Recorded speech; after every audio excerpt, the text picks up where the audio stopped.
Hi, you made it to my channel, the Niche Gaming Hub. In this video we complete the logging for Alaska with the tag team of my Cat 745C and the Pacific P12. I've done reviews for both of them, and this footage just follows essentially from the Cat 745C review. I do throw in some tag team footage of both the Cat 745C and the P12. I have the chain tires on the Pacific P12, and of course you have the perfect off-road terrain tires with this Cat 745C, which is made for harsh terrain. Whenever you have the opportunity of going through harsh terrain versus road, you should actually pick the harsh terrain. Sometimes the roads are not slippery and very straightforward, then okay, fine, you can go on the road to save time. But when the roads are icy and uphill and everything, you might as well pick the off-road path. The tag team of the Cat 745C and Pacific P12 worked beautifully. Of course, I had the log crane plus long logs with the Pacific P12, and of course the Cat 745C can handle medium log perfectly. One load, but does it so well, goes so smoothly through the harsh terrain. That's okay that it's only doing one.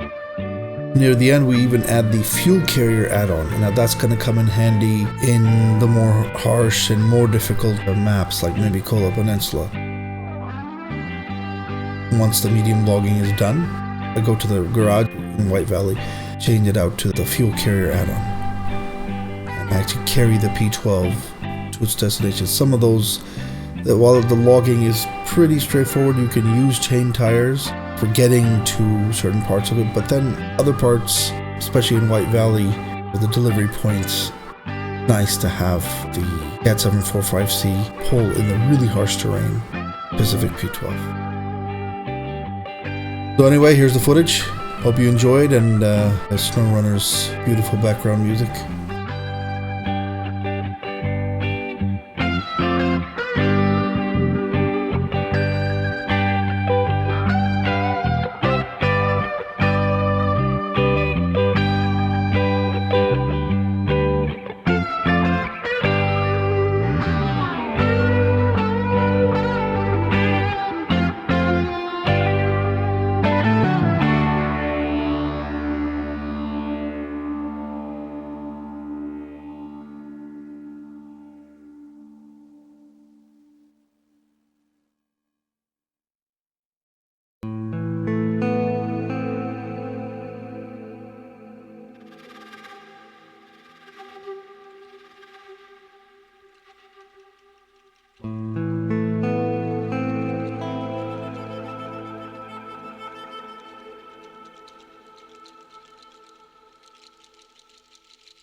That's it for this video. The Cat 745C probably will be pulled out for, well, definitely will be pulled out for Kola Peninsula, but will it be pulled out for Tamir? Depends if I need it. This whole region is done because these were some of the last assignments that I had left for Alaska. So I have the fuel carrier add-on filled with, I think, 1,600 liters. It's not really the amount of liters, or the reason why this fuel carrier add-ons is so essential for the really hard maps, again, definitely in Kola Peninsula, is that it's so difficult to get fuel in certain areas, or just to have that extra fuel rescue truck. This is one of those trucks that could even be used as a scout for such a difficult map, but although that's not my intention, it'll probably just be a rescue truck to help the scout trucks and help all the hauling trucks in Kola Peninsula, but maybe pulled out for Tamir. We'll see. For now, that's all I have for Alaska with the Cat 745C. Even though it only has the 3 add-ons, they become more and more vital as you get to the more difficult maps. So that's it for the Cat 745C. Don't forget to watch the review if you haven't already. And don't forget to like, share, and subscribe. Thank you for watching. Niche Gaming, signing off.